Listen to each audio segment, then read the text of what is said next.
आप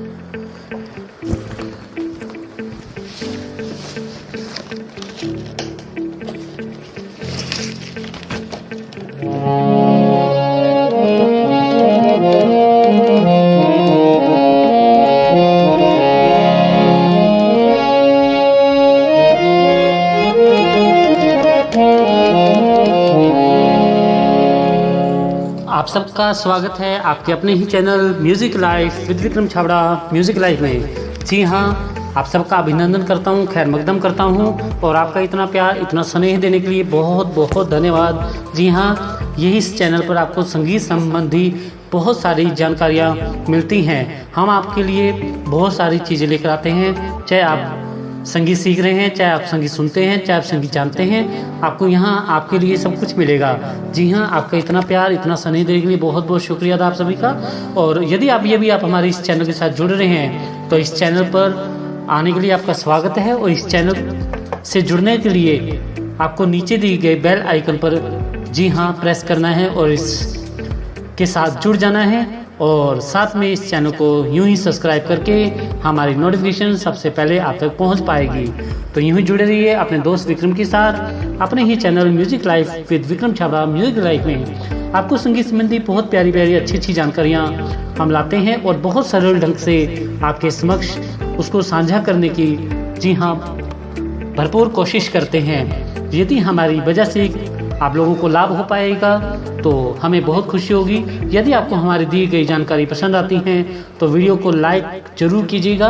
और आपको इसमें अंत में आपसे कुछ प्रश्न पूछे जाएंगे तो कमेंट बॉक्स पर आप उनका हमें आंसर कीजिएगा और यूं ही जुड़े रहिएगा हमारे इस चैनल के साथ। तो इस बहती हुई ज्ञान को आगे बढ़ाने के लिए इस चैनल को जरूर सब तक शेयर कीजिएगा ताकि आपके साथ साथ ये ज्ञान की धारा सब तक पहुंच पाए और सबको फायदा हो पाए। तो आज मैं लेकर हाजिर हूँ एक और नई जानकारी। जी हाँ, एक और नई विशेष जानकारी के साथ मैं आज हाजिर हुआ हूँ। आज मैं लेकर हाजिर हूँ एक नया राग। जी हाँ, जैसे कि हमारी श्रृंखला चल रही थी राग परिचय, तो आज उसी श्रृंखला के तहत जी हाँ मैं राग भोपाली के विषय पर जानकारी लेकर हाजिर हूँ। राग भोपाली के बारे में आप सब ने कहीं ना कहीं जरूर सुना होगा। जो संगीत संबंधी विद्यार्थी हैं, जो संगीत सीख रहे हैं, जो प्रारंभिक विद्यार्थी हैं, उनको तो मालूम ही होगा। साथ में जो कॉम्पिटिटिव एग्ज़ाम दे रहे हैं उनको भी मालूम होगा। लेकिन जो सिर्फ संगीत जानते हैं, समझते हैं, उनको भी आज इस चैनल के द्वारा आपको जानकारी प्राप्त होगी कि राग भोपाली एक्चुअली में है क्या। जी हाँ, राग भोपाली जो है कल्याण ठाट का बहुत सुंदर कर्णप्रिय राग है और बहुत प्यारा राग है राग भोपाली। तो आइए सबसे पहले इसकी आपको विशेषताएं और इसके परिचय पर थोड़ा सा प्रकाश डालेंगे। जी हाँ, आज हम बात करने जा रहे हैं राग भोपाली। यदि आपको ये वीडियो पसंद आती है तो इसको स्किप मत कीजिएगा, पूरा सुनिएगा और लाइक कमेंट्स शेयर कीजिएगा। यदि अभी आप हमारे चैनल के साथ जुड़ रहे हैं तो इसको सब्सक्राइब करना मत भूलिएगा। तो आइए शुरू करते हैं। प्रथम पहर, जी हाँ, प्रथम पहर निसी गाइए, प्रथम पहर निसी गाइए, ठाट कल्याण सोहात, ओढ़व जाति मानी वर्जित, स्वर गाधा वाद संवाद। जी हाँ, आप समझ ही होंगे कि प्रथम पहर निसी गाइए, ठाट कल्याण सोहात, ओढ़व जाति मानी वर्जित, स्वर गाधा वाद संवाद। राग भोपाली कल्याण ठाट से उत्पन्न एक मधुर और कर्णप्रिय राग माना जाता है। इसमें सभी स्वर जो हैं शुद्ध लगते हैं। इस राग के आरोह अवरोह दोनों में जी हाँ माँ स्वर और नी स्वर का जी हाँ वर्जित हैं। मध्यम स्वर व नी स्वर जो है इस राग के अंदर वर्जित किए गए हैं। वर्जित का अर्थ होता है जो स्वर राग में प्रयोग नहीं होते। जी हाँ, साधारण विद्यार्थियों के लिए बता दूं, इसमें सा, रे, गा, पा, धा का प्रयोग किया गया है। सिर्फ म और नी का स्वर का प्रयोग नहीं किया गया, अर्थात इसमें 5 स्वर लगे हैं। तो इसलिए इसकी जो जाति है वह ओढ़व ओढ़व मानी जाती है। आरोह में भी 5 स्वर और अवरोह में भी 5 स्वर। वह कैसे है वो आपको अभी हम बताएंगे। इस राग का वादी स्वर गंधार और समाधि स्वर जो है धैवत है, यानी कि वादी स्वर ग है और संवादी स्वर जो है इसका ध है। वादी स्वर होता है जो राग में सबसे ज़्यादा लगता है और समाधि स्वर जो होता है वह है, जी हाँ, वादी स्वर से कम लेकिन अन्य स्वरों से जिसका प्रयोग ज़्यादा होता है वो कौन सा है, ध है। तो इसलिए इस राग का गायन वादन का जो समय है रात्रि का प्रथम पहर, यानी रात्रि का जो पहला पहर है वह है। तो आइए इसके आरोह अवरोह पर थोड़ा सा प्रकाश डालते हैं। जैसा कि मैंने बताया था इस राग में 5-5 स्वरों का प्रयोग होता है, 5 आरोह में 5 ही अवरोह में। सा रे ग प ध सा,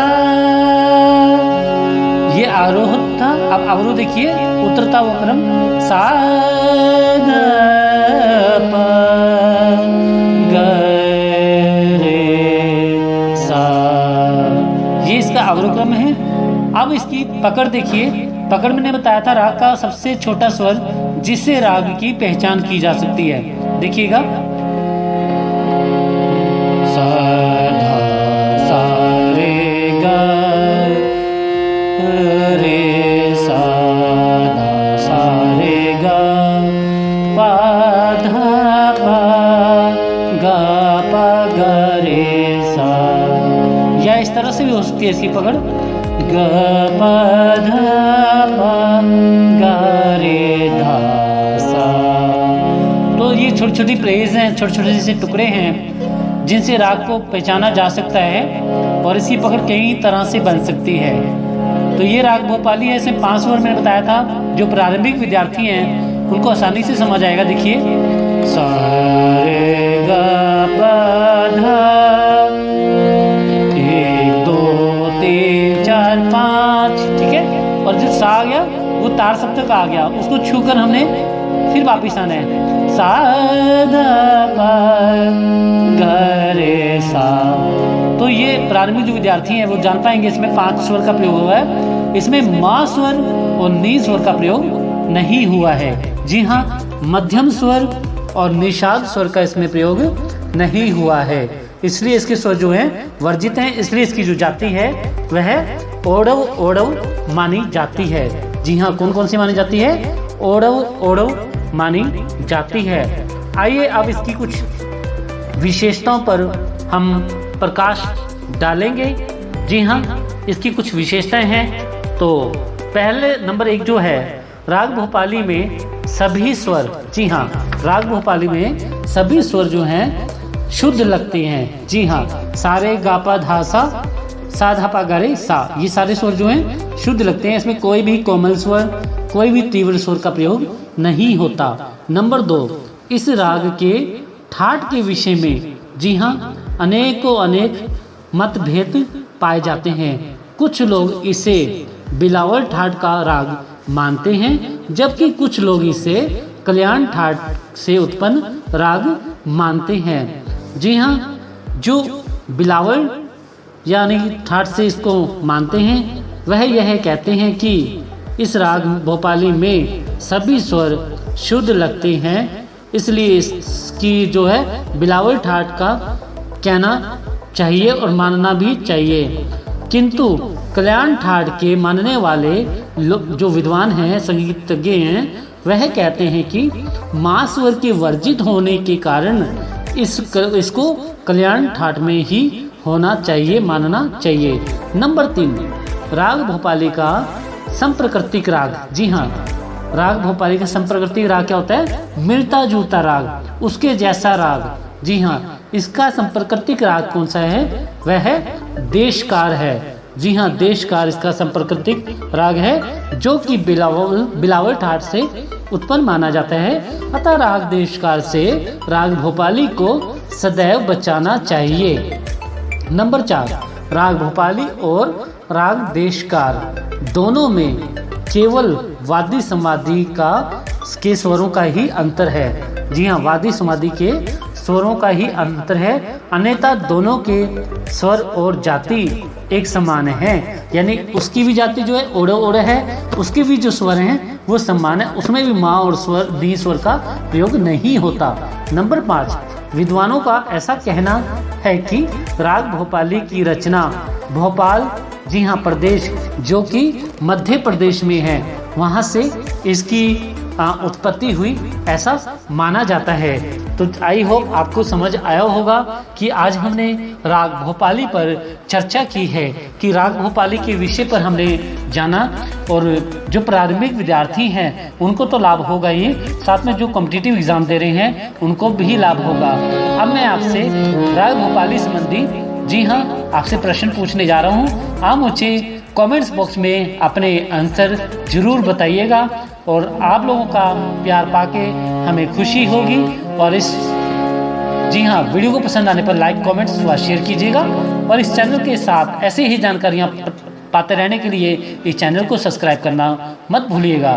तो मेरा पहला प्रश्न ये है कि राग भोपाली में, जी हाँ, राग भोपाली में कौन से 2 ऐसे स्वर हैं जो वर्जित हैं? राग भोपाली में कौन से ऐसे 2 स्वर हैं जो वर्जित हैं? नंबर 2 प्रश्न है कि राग देशकार और राग भोपाली में किस चीज का अंतर है? जी हाँ, राग भोपाली राग देशकार में किस चीज का अंतर है? मेरा तीसरा प्रश्न है, राग भोपाली का गायन समय क्या है? जी हाँ, राग भोपाली का गायन समय क्या है? मेरा चौथा प्रश्न है कि राग भोपाली का वादी संवादी स्वर कौन कौन से हैं? राग भोपाली के वादी संवादी स्वर कौन कौन से हैं? जी हाँ, इन चारों प्रश्नों का आप मुझे कमेंट्स बॉक्स में आंसर दीजिएगा, और यूं ही हमारे साथ जुड़े रहिएगा। ऐसे ही आपके लिए अच्छी अच्छी जानकारियां हम हमेशा लेकर आते हैं और आते रहेंगे। जी हाँ, जो प्रैक्टिकल क्लासेस देखना चाहते हैं तो वह हमारी प्लेलिस्ट पर विजिट करें। उसमें आपको सरगम नाम का सेक्शन मिलेगा, आपको उसमें बहुत सारी वीडियो बेसिक सरगम आपको मिलेंगी, बहुत अच्छे से बताया हुआ है, तो आप उनका अनुसरण कीजिए और हमारे इस चैनल के साथ जुड़ जाइए संगीत की जानकारी के लिए। अब दीजिए अपने दोस्त और होस्ट विक्रम को इजाज़त, फिर मिलूंगा आपके इसी channel music life with Vikram Chhabra music life में किन्हीं और जानकारियों के साथ। तब तक के लिए मुस्कुराते रहिए, अपना ख्याल रखिए। आप सबको नमस्कार।